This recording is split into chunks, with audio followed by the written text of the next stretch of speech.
So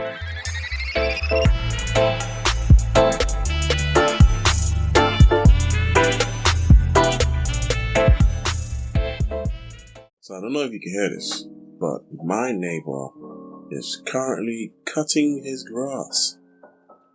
Thank you so much, next door neighbor. I'm not African Agent. Welcome back.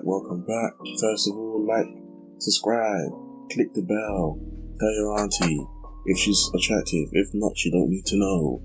But today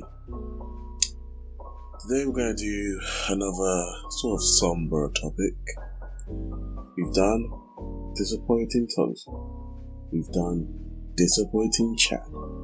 Now, this character isn't so much as disappointing, it's just as helpful as she is in the series, she's just as useless. And as we go through her history, certain points that I've managed to pick out, you will see what I mean.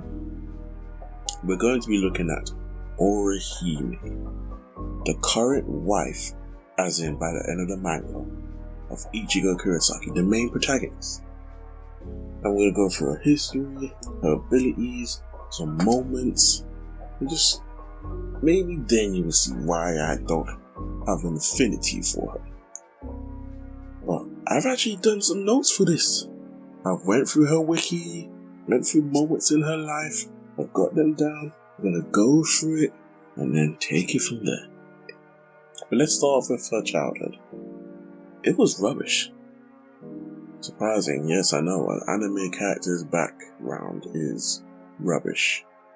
But yeah, her mom was a prostitute and her dad was drunk. And they used to get abused on the day.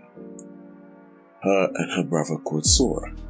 And to the point where Sora was 18, she took Orihime and ran. And they lived together for a good couple of years.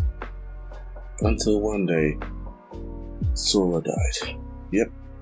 Not only was she abused by her parents, but her brother, the only one protecting her, died. The only thing she had left of him was a hairpin that he left her. Now that will come back later on in the story. Well, after he died, let me just stop saying she. After he died, she started praying to him like every day. And it was only because she started making friends, the prayer started to diminish. And sooner or later, that festered the spirit of her brother into a hollow. Now, the hollow attacked her, it attacked Ichigo, and she managed to defeat it by letting the beast attack her, saying, "I'm sorry for not praying to you." And then the beast basically committed suicide. He basically offed himself by going on Ichigo's sword.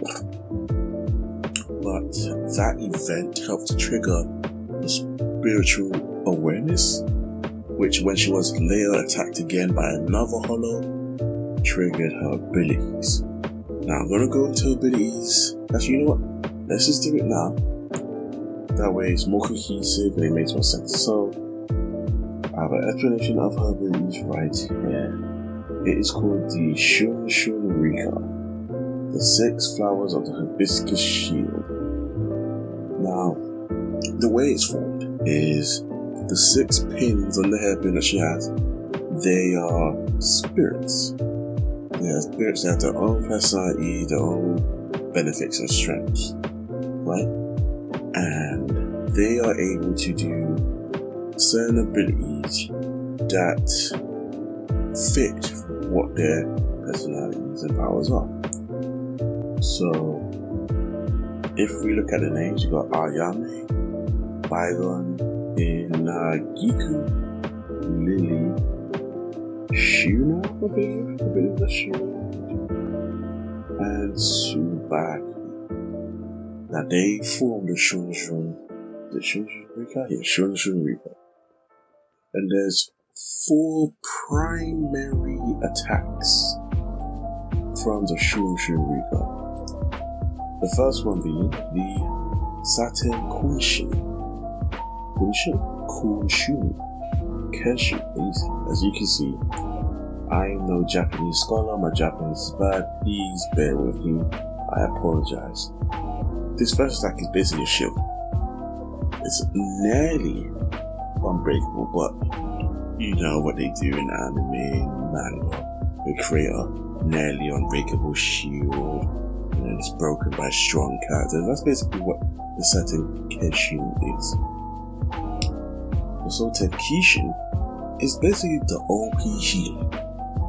You basically nearly heal everything.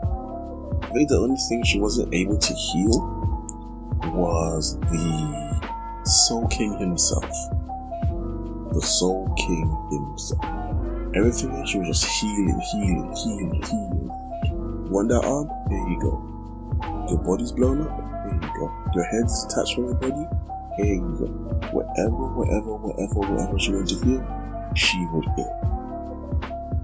The next attack, ability is called the Koten Zanshu. It's basically a shield attack in the sense that she grows the shield in order to cut off pieces. So what is listed here as is rejects the fusion of matter. So say, I don't know, you go to punch her, she activates Koten Zanshu, it will reject the matter in your arm, cut it in half. That sounds OP, and really like that. It is OP, it sounds awesome. Last one, Shiten Koshin, is basically a merge, if you will, between an offensive and defensive attack. Whereas when the shield is hit, comes into contact with someone, it releases an energy equivalent to that it felt. But there is a limit. It can break if too much energy is forced upon it. And when you hear those abilities, it sounds like an OP character. It sounds like a character that could rival the strongest in the anime, but it doesn't. And as I go through the history of Orihime, you will see why. Let's start off with just when she got her abilities, right? Well, this was when she was attacked by the Hollow. She activated it and she used the cutting off attack to dispose of it. And what happened was, from there to like the Aranka arc, she was basically a healer. Basically, she done nothing offensive, but she was basically the healer of the group. She would heal Ichigo, Yu, whoever she wanted to heal, she would heal. And from the time she activated her abilities until like maybe the Aranka arc, that was her main goal, her main use, was to heal. She didn't do any attacking because she's quite a timid character, which is another thing I don't like. She's a timid character, so she doesn't attack unless she has to. But yeah, from the point where she awakened her ability to the point where the Ranka arc, that's what she did. She activated the shield ability, the Koten Zanshu, against Yami. Now, if you know Yami's one of the hard-hitting characters in the manga anime. It was stupid. And she ended up basically killing one of the spirits in the hairpin, which basically got rid of her offensive ability. So now, not only is she sort of weak against these newer characters, she can't fight back if she wanted to. Now, later on when Ichigo goes to train, what's her name? Orihime tracks him down and passes through a shield that one of the visors had made. Now, this visor, he's I think he was a former captain in the Soul Society. So when she passed through like nothing, he was quite, caught off guard, quite surprised. And when she came back and met with the guy, he said, well, your pins on your head, they're quite similar to Shinigami's. So maybe, from that point, we're thinking maybe she's part Shinigami, maybe she has Shinigami parents, maybe she was part of the Soul Society originally, but then dropped off with the parents. There's a lot of theories around this point, but we wouldn't get an explanation until later on. But the Vizard, whose name is Hashiden Ushoda, I believe, he was able to teach her some new methods to control her abilities more sort of effectively, as it were. Now, unfortunately, Aizen does catch wind of Orihime's abilities to heal nearly everything. And so he sends Ukyo to go catch her, which he does, and in the fight between Ukyo and the guards protecting Orihime, he does cut them down and Orihime heals them both up, which catches Ukyo as surprise because no one's ever seen an ability quite like this. It's a hard ability, it's a good ability. Just on the wrong chapter. I'll come back to that. I'm trying to keep the train rolling, I'm trying to keep it moving. We'll come back to that. Now, as soon as Aizen has Orihime, these two flipping girls, right? We're gonna call them mean girls. Lolly and Nenoli. Yep, that's the names. They were just hate. They couldn't see Orihime shine in Quaker Mundo. They were just hating. I think it's just after this point, Orihime he heals Grinja, right? And Grinja does the balance thing and kills the guy that was after his number. And that's when everyone started to see the full capabilities of Orihime's powers. Because Orihime was able to regenerate Grinja's arm when there was nothing there. So you get to see a sense of how powerful Orihime is. However, Aizen revealed that Orihime gets her abilities from Hyogyoku.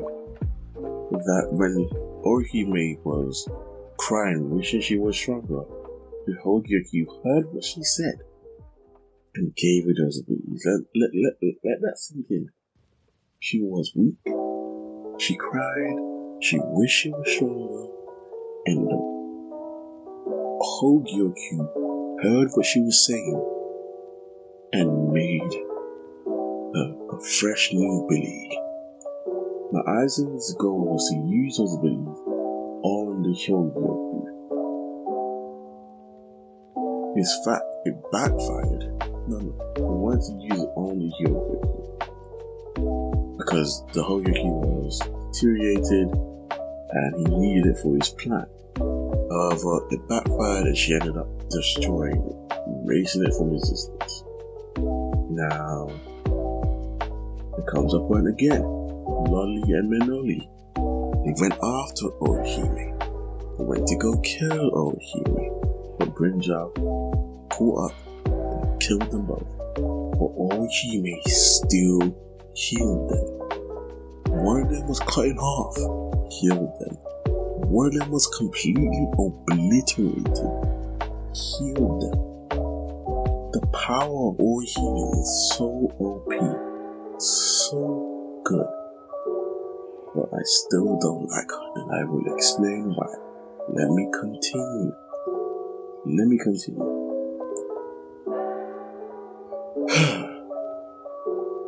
Sorry, I need to take a breath there.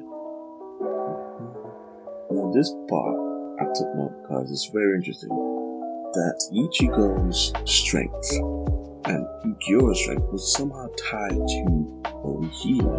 Orihime was making Ukyo weaker, and Ichigo was making Ichigo stronger. So during their fight, it seems like the strength was waning. But guess what happened? Lolly and Minoli again. These girls are menaces. These girls are the mean girls. These are the girls that you need to avoid in your life. It came after Orihime and started torturing her, turning off her clothes. Took Yami again, killed them, tossed them aside. And from there she has arguably no notable moments in her history. She did try to heal the Soul King, couldn't do it. She went on to just be a basic healer for the anime manga. But that was it. That's her entire important moments and important history. Now, here comes the reason why I don't really like her.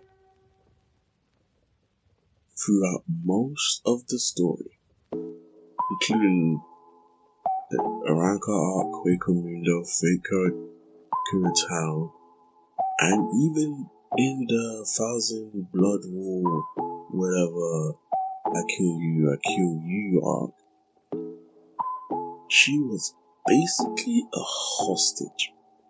That's all she was. She was a hostage. She kept on getting kidnapped, used as bait, assaulted, attacked, left, right, and center, and she couldn't do anything about it. This was her character. She's like Sakura, but more OP, but uses it less of the time.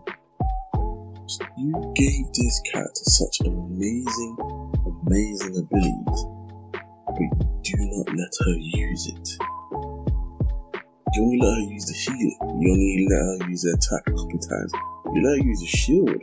But apart from that, you give her this sort of weak demeanor. She's timid, she's scared. But you can do so much. Because there are good, cool female characters in this anime and manga. So why not make her into one? But you made her into basically the support crew, who is more of a hindrance because she keeps getting kidnapped. It would be like if you're playing Super Mario, and the only way you could get, mushrooms or one-ups or giant mushrooms is if Peach gives you them. But Peach is getting kidnapped, and this is why I don't like Orihime. She's useful, don't get me wrong, her abilities are OP. Very OP. But at the end of the day, what's the point of being OP if you're constantly getting captured? If you're constantly getting overbeaten by other characters? If you're constantly being a hindrance more than you want help? There are so many ways you could go about this. You can literally redo her character as she don't want to fight, but she still fights. You could give her more abilities surrounding the 6 pins. You could give her more screen time. You could give her more fights. You don't have to make her be one of the strongest. Well, you do, because you've made her one of the strongest by giving her such an OP healing ability. So just give her more fights. I'm not saying completely change the character. Make her like Ochako, My Hero. She is timid and sweet, but she still wants to be a hero, so she still fights and she still, goes after people. That's who Orihime needed to be for me. She needs to be that female character who, okay, maybe she starts off, timid, shy, scared, but then later on as she got comfortable, more familiar with herself, she grows into that female badass that everyone wants. But I feel like that's just a problem that's starting to diminish in the Shonen Jump. The characters like Mikasa and Noelle and who else? Black Clover, let's see. The one from Fire Force, they're all like female characters who arguably start off timid and weak, but then get stronger and get more useful. It's good. But yeah, this is why I find Orihime so disappointing. Now, if it was between her, Chad, and Tousen, I would say she's like 7. See, like the least disappointing. The least. Only because in shonen manga, you're used to female characters not having that much of a spotlight, not being that strong. You're sort of used to it, whereas to the others two, they let me down hard, and I won't forget them ever. But yeah, those are my feelings on Orihime. I hope you enjoyed the video. Let me know how you feel about Orihime in the comment section down below. Please like and subscribe, and I'll see you next one.